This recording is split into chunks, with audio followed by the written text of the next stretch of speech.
Kashmir files के बाद अब देश में जागरूकता और बेटियों के सम्मान के लिए एक और फिल्म आ रही है। हिंदू इकोसिस्टम द्वारा प्रस्तुत द कन्वर्जन हिंदू बेटियों के साथ हो रहे अत्याचार, लव जिहाद का एक ऐसा हिस्सा इस फिल्म में दर्शाया गया है जो कि सभी को अपनी बेटियों की सुरक्षा, उनके सम्मान के लिए जागरूक करेगा। इस पर चर्चा करते हुए उत्तर प्रदेश में हिंदू इकोसिस्टम के राष्ट्रीय अध्यक्ष कपिल मिश्रा ने कहा कि लव जिहाद पर बेस्ड फिल्म द कन्वर्जन एक ऐसी फिल्म है जो देश की बेटियों को जागृत करने के लिए बनाई गई है। इसका उद्देश्य है कि सेव आवर डॉटर यानी कि बेटी बचाओ के बारे में हर घर में चर्चा हो।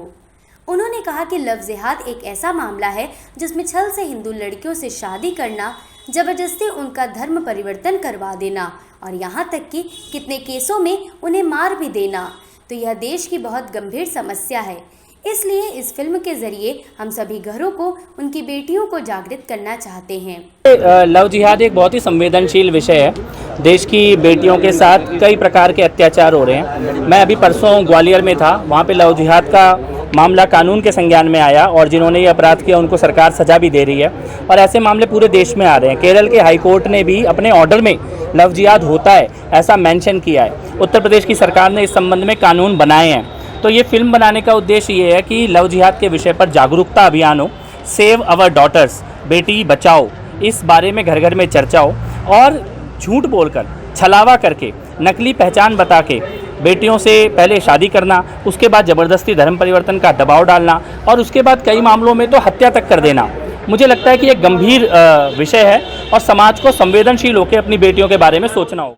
द कश्मीर फाइल्स के बाद अब द कन्वर्जन फिल्म का आना और कई लोग ऐसे भी होंगे जो इसका विवाद भी करेंगे।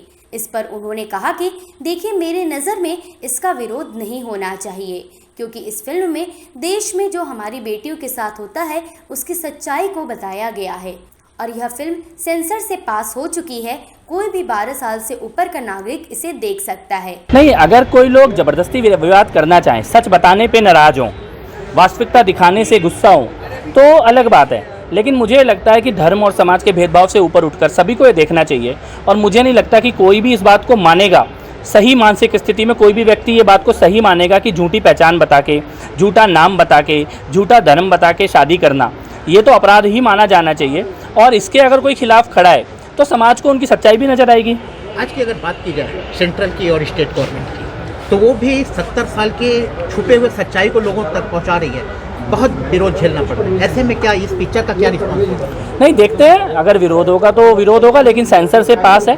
भारत के कानून के द्वारा पूरी प्रक्रिया से निकली हुई फिल्म है, यूए सर्टिफिकेट है। 12 साल से ऊपर कोई भी इस फिल्म को देख सकता है। मैं तो ये कहता हूँ कि जैसे दुर्गा पूजा में कन्या पूजन कराते हैं 9 कन्याओं को, 11 कन्याओं को, 7 कन्याओं को, इस फिल्म को बेटियों को दिखाना ये भी कन्या पूजन के समान ही है। सबको बेटियों को दिखाना चाहिए। एक बेटी को भी अगर हमने लव जिहाद से बचा लिया तो ये बहुत बड़ा पुण्य होगा।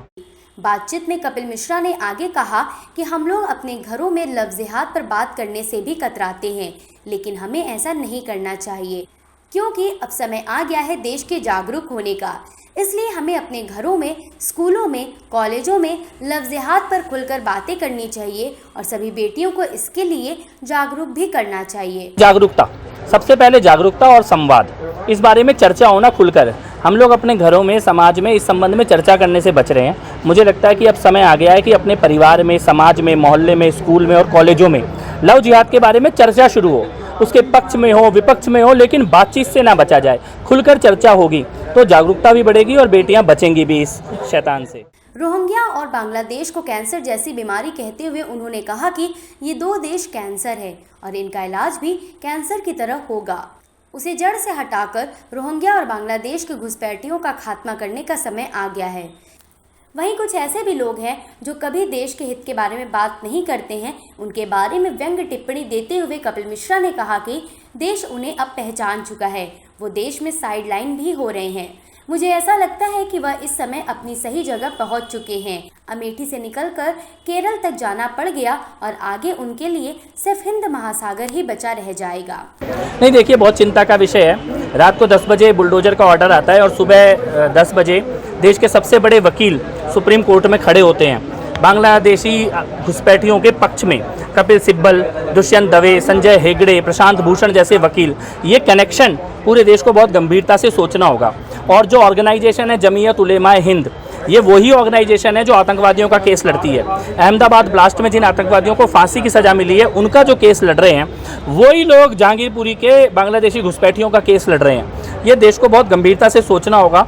और मेरा ये मानना है कि दिल्ली में केवल जहांगीरपुरी में नहीं, बल्कि शाहीन बाग में, जामिया नगर में, कुरेजी में, इंदरलोक में, सीमापुरी में, जहाँ जहाँ बांग्लादेशी और रोहिंग्या की बस्ती है, उन सब पर बुलडोजर चलाने की दिल्ली की मांग है। देखिए, मैं ये मानता हूँ रोहिंग्या और बांग्लादेशी हमारे देश में कैंसर हैं, और उनका इलाज कैंसर का जैसा इलाज होता है, समूल हटाकर, जड़ से हटाकर, कानूनी प्रक्रिया के द्वारा, ऑपरेशन के द्वारा।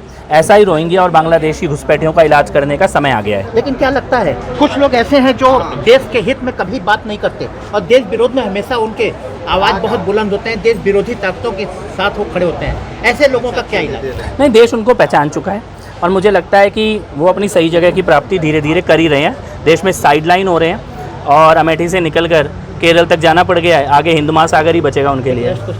क्या लगता है द कन्वर्जन सरकार को कुछ दिन बाद फ्री टैक्स फ्री करना चाहिए लोगों को? कोशिश करेंगे, प्रयास करेंगे, लेकिन सबसे बड़ा प्रयास ये करेंगे कि देश की हर बेटी इसको देखे जरूर।